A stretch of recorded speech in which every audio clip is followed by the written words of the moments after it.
پیارے نبی صلی اللہ علیہ وسلم ارشاد فرماتے ہیں اکثروا ذکر هذه اللذات الموت۔ پیارے نبی صلی اللہ علیہ وسلم ارشاد فرماتے ہیں لذتوں کو ختم کر دینے والی، شہوتوں کو ختم کر دینے والی، خواہشات کو کچل دینے والی چیز موت کو کثرت سے یاد کرو۔ فَإِنَّهُ لَمْ يَذْكُرْ أَحَدٌ فِي ضَيْفٍ مِّنَ الْعَيْبِ إِلَّا وَسَّعَهُ عَلَيْهِ، اس لیے کہ جو کوئی بھی شخص اس کو تنہائی میں یاد کرتا ہے تو یاد کرنے کی وجہ سے، اس کو یاد کرنے کی وجہ سے اللہ رب العالمین کو خوشحال بنا دیتا ہے۔ وہ انصاری صحابی نبی کریم صلی اللہ علیہ وسلم سے دوسرا سوال کرتے ہیں اللہ کے رسول مومنوں میں سب سے زیادہ عقل مند کون؟ میرے بھائیو آج اگر ہم سے آپ سے اگر کوئی سوال کرے کہ لوگوں میں سب سے زیادہ عقل مند کون ہے تو ہم کیا کہیں گے؟ لوگوں میں سب سے زیادہ عقل مند وہی شخص ہے جس کے پاس زیادہ سے زیادہ بینک بیلنس ہو، جس کے پاس زیادہ سے زیادہ کار کوٹیاں ہو، جس کے پاس زیادہ سے زیادہ کاروبار ہو، جس کے پاس زیادہ سے زیادہ زمین جائیداد ہو، جس کے پاس اعلیٰ سے اعلیٰ فلاوٹ ہو، جس کے پاس مال و دولت کی ریل تیل ہو۔ ہم ایسے شخص کو کیا کہیں گے کہ یہ سب سے زیادہ عقل مند ہے کہ اس نے اپنی فہم و فراست سے کتنا زیادہ مال جمع کر لیا۔ لیکن پیارے نبی صلی اللہ علیہ وسلم کی فرمودات پر قربان جائے، اللہ کے نبی صلی اللہ علیہ وسلم فرماتے ہیں کہ وہ سب سے زیادہ عقل مند نہیں ہے، بلکہ کون زیادہ عقل مند ہے؟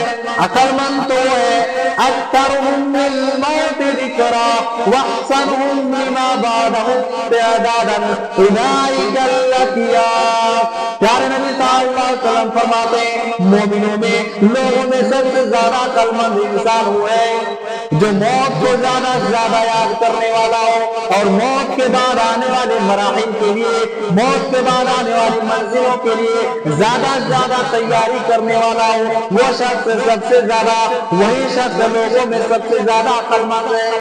معزز سامعین کرام، آج کے اس خطبہ جمعہ میں آپ حضرات کے سامنے جس عنوان جس ٹاپک کو لے کر کے حاضر ہوا ہوں وہ ہے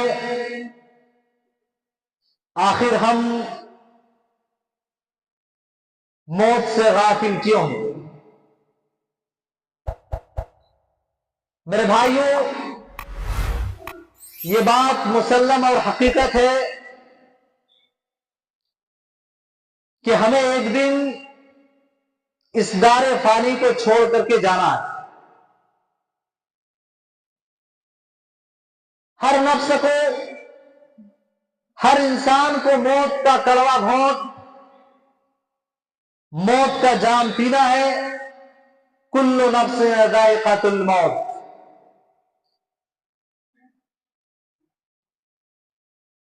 پھر اس کے بعد موت کے بعد اس سے بھی زیادہ سنگین اور ہولناک منزلوں سے ہمیں سفر طے کرنا ہے۔ موت کے بعد آنے والے مراحل سے ہمیں گزرنا ہے جو انتہائی خوفناک اور انتہائی ہولناک ہے۔ تو آخر ہم موت سے غافل کیوں ہیں؟ اس لیے میرے بھائیو ہر انسان کو چاہیے کہ وہ موت کو زیادہ سے زیادہ یاد کرے اور کبھی بھی اس سے غافل نہ ہو، کبھی بھی موت سے غافل نہ ہو، اور ہر انسان کو اپنے ان دوستوں اور اپنے ان رشتہ داروں کے متعلق سوچنا چاہیے جو کل تک دنیا میں اس کے ساتھ موجود تھے اور آج وہ مٹی کے ڈھیر تلے دب چکے ہیں۔ بڑی حیرت ہوتی ہے اس شخص پر جس نے اپنے کاندھوں پر کئی جنازے اٹھا چکا ہو۔ بڑی حیرت ہوتی ہے، بڑا ہی افسوس ہوتا ہے اس شخص پر جس نے اپنے ہاتھوں